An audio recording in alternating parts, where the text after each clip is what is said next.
You're under arrest. Hit him with taser. Hit him with taser. Get on the ground! Taser's been deployed. Ineffective. He's now running eastbound.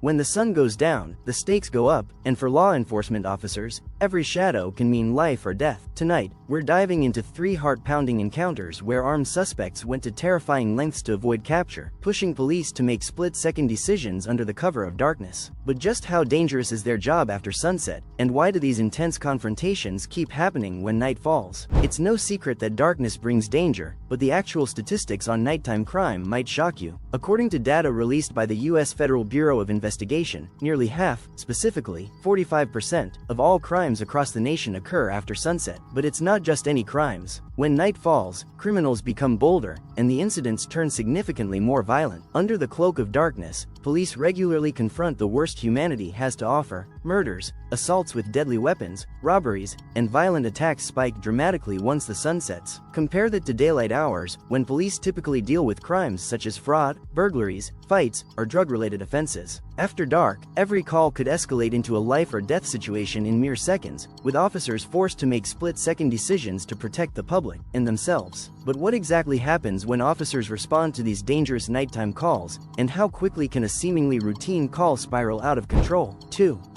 On the night of November 4, 2024, in Phoenix, Arizona, officers from the city's police department responded to what appeared to be a straightforward call, a reported armed intrusion at a local residence. But what should have been routine quickly spiraled into chaos. As officers arrived at the scene around 10 p.m., they immediately spotted a gray Chevy Silverado parked suspiciously in the driveway. Before they could even approach, the suspect, later identified as 41-year-old Carlos Frigas, abruptly started his engine and sped away.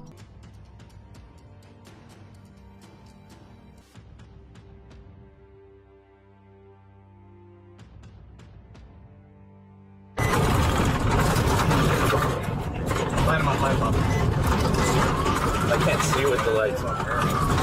It's on the BODYCAM. We're being pursued. Eastbound through the alley. Shipping it to 17th Avenue. Where'd he go? Where'd he go? Southbound on 15.5. I think it's right here.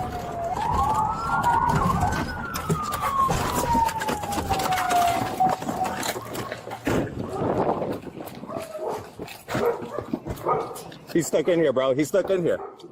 Peter, hold. Hey, let me see your fucking hands. I'll fucking shoot you. Hold, bro. Get cover, bro. Get cover. Let me see your fucking hand. Let me see your fucking hand. He's got a gun, bro. Drop the fucking gun. Drop the gun. Drop the. Back up. Chill. Chill. Don't grab the gun! 411 Mary, 998. Get cover, get a car up here!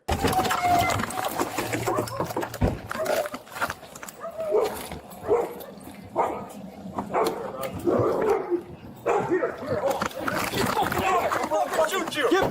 Hold, bro. Get cover, bro. Get cover. Follow me, he wrecked out 15th Avenue and Weir. He's inside the car, struggling. He's got a gun. Drop it now! Drop it now! He's got a... Drop the gun!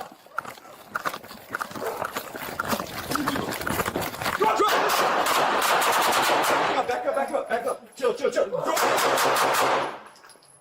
What are you going to do? Don't grab the gun! Get cover, get back. Get a car up here! Get a car up here!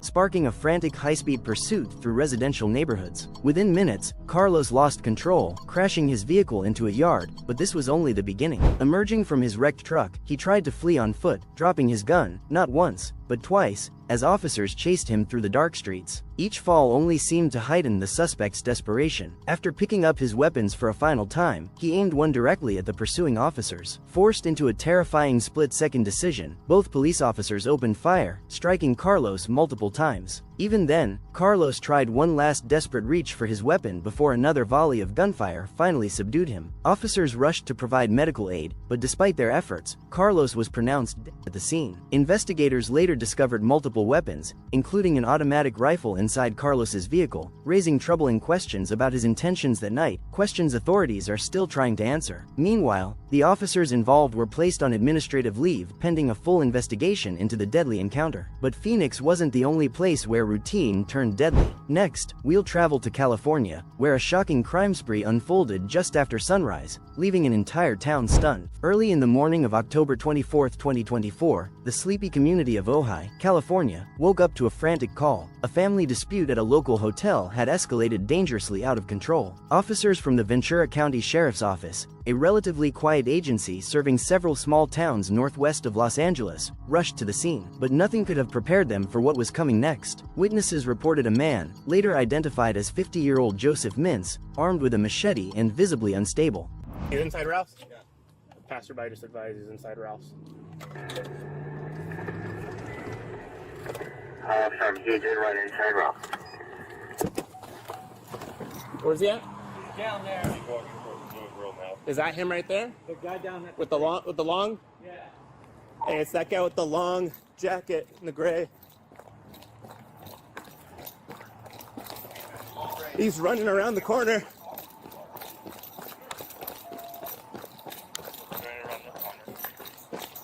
We're on the...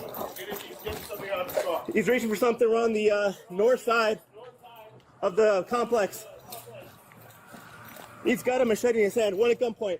Hey, drop the weapon or you're gonna get shot. Do it now. We're outside the Panaderia. On the north side, we're walking northbound, uncooperative, sells a machete. Get out of the way. Get down on the ground, you're gonna get shot. Keep units coming, code 3. Get down on the ground. You're under arrest. Hit him with taser, hit him with taser. Taser. Get on the ground! Taser's been deployed, ineffective. He's now running eastbound. He's going into the survivor. Get on the ground, you get shot! Shots fired, shots fired. Get down on the ground. You're under arrest. Hit with taser. Hit with taser, hit with taser. Taser. Get on the ground! Taser's in the plane. He's going into the trailer. Get on the ground, get shot! Shots fired, shots fired. Get away from the door! When deputies arrived, Joseph had already left a trail of destruction, torching his own vehicle and attacking multiple bystanders. Attempting to escape, he stole one car only to abandon it moments later, creating panic as he ran wildly toward a crowded shopping plaza. As deputies confronted him, Joseph ignored their repeated commands to surrender. Even a taser didn't slow him down. Instead, it only seemed to fuel his rage. In a chilling moment, Joseph turned suddenly, sprinting toward a packed bakery filled with mourning customers, weapon in hand. Faced with the terrifying possibility of innocent people being seriously harmed, a deputy had no choice but to fire multiple shots, finally stopping Joseph just inches from the bakery's entrance. Incredibly, despite being wounded, Joseph hurled his machete, striking a deputy's leg, thankfully causing only minor injuries. Deputies quickly secured the suspect, providing medical care before rushing him to a hospital. Investigators soon uncovered the full scope of his chaotic rampage, charging Joseph with arson, multiple assaults with a deadly weapon, including an attack on a law enforcement officer, and resisting arrest. Though Joseph later pleaded not guilty, the community was left grappling with shock, realizing just how narrowly they'd avoided a far worse tragedy. But the most explosive encounter was still to come, this time, in the heart of Los Angeles itself, where a violent spree pushed officers to their absolute limits. Just after 9 p.m. on November 1, 2024, police in Los Angeles responded to a terrifying call about a violent crime spree unfolding near a busy laundromat. Officers had no idea they were about to confront a suspect so reckless that he'd put an entire neighborhood in danger. The suspect, later identified as 30-year-old Marcus Hill, was already on a rampage, robbing 2 men at gunpoint, brutally pistol whipping one of them, and then storming into a nearby laundromat to threaten employees and customers. Just moments later, he targeted a fast food stand, turning a normal evening into sheer chaos. When LAPD officers arrived, Hill spotted them and immediately bolted, pulling his weapon and opening fire without hesitation.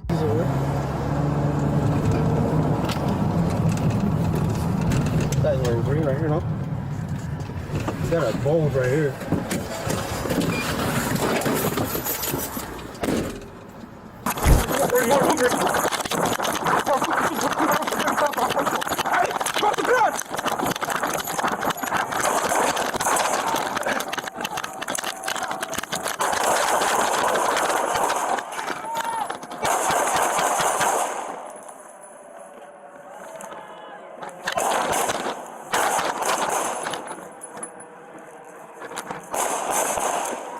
Shots fired. Officer needs help. Hey, Luther, you good? Hey, Luther. Officer needs help. Hey, where he is?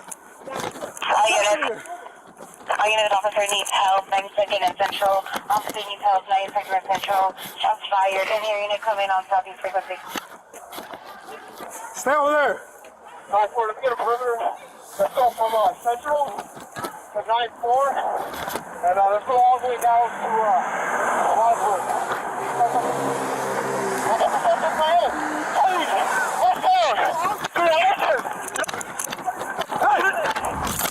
Next one, get it back up. Put the other gun. We're getting shots out, Central. 9-2. Got black.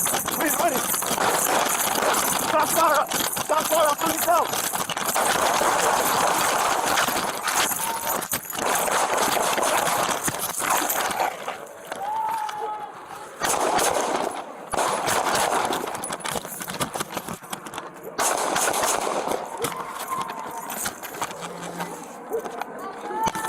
Yeah.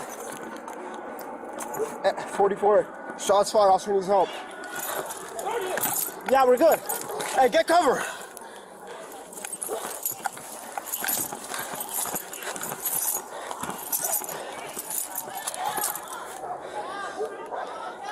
Nine 4. Let me get a perimeter. Let's go from Central to 9-4, and let's go all the way down to Wadsworth. Hey, we got the suspect right here. He's running. Westbound through the houses. Bullets flew across busy streets as police took cover, returning fire in a frantic attempt to stop the suspect from harming anyone else. Even wounded by police gunfire, Hill continued his desperate escape attempt. He tried to hijack a vehicle, failed, and sprinted through crowded residential streets as officers urgently called for backup. Within minutes, SWAT teams and K-9 units swarmed the area, setting a perimeter as helicopters circled overhead, searching for the armed fugitive. After hours of tense searching, SWAT officers cornered Hill hiding in the shadows between homes. Realizing he was outmatched, injured, and out of ammunition, he surrendered without further violence. Nearby, officers found his weapon, a Glock pistol, completely emptied, a chilling reminder of how close this situation had come to an even deadlier outcome. Marcus Hill was quickly charged with attempted murder of police officers, multiple counts of armed assault, robbery, and attempted carjacking. 2 officers and a civilian victim were hospitalized, thankfully recovering from non-life-threatening injuries. But while this dramatic standoff finally came to an end, it raised important questions. What drives individuals to escalate encounters so violently, and how do law enforcement officers navigate these life-threatening situations, night after night? In each of the cases we've explored, investigations immediately began into the office's use of deadly force, highlighting the rigorous accountability demanded of law enforcement today. Administrative leaves, internal inquiries, and public scrutiny all follow closely behind every bullet fired, reminding everyone involved just how heavy the responsibility of wielding lethal force truly is. Meanwhile, suspects who survive confront serious legal consequences, often facing a complex judicial system that determines their fate. Victims and bystanders are left grappling with trauma, struggling to regain a sense of normalcy after violence unexpectedly invades their lives. Yet, despite the accountability and meticulous procedures, each new incident renews the ongoing debate about police use of force, asking difficult questions with no easy answers. How can officers maintain public safety in situations that escalate unpredictably? Where is the line between necessary action and excessive force? And ultimately, how can such dangerous confrontations be reduced? But even with these debates ongoing, the harsh truth remains. Every night, officers across the country step into situations where the next split-second decision might change, or end, a life. As we've seen, when darkness falls, the thin line between routine policing and deadly confrontation becomes dangerously blurred. Each incident, from Phoenix to Ventura County to Los Angeles, reveals how quickly calm nights can erupt into chaos, and how drastically one wrong decision could change countless lives forever. These gripping real-life stories are a powerful reminder of the intense pressures law enforcement officers face every time the sun sets. They must balance split-second decisions with public safety, accountability with survival, often risking everything in the process. So, the next time you see flashing lights illuminating the night, remember the unseen dangers and impossible choices officers make every single night. And ask yourself, how would you handle the pressure if you had to make those same life or death decisions in the dark? Stay tuned and stay safe. We'll see you again soon with another glimpse into the untold realities of law enforcement.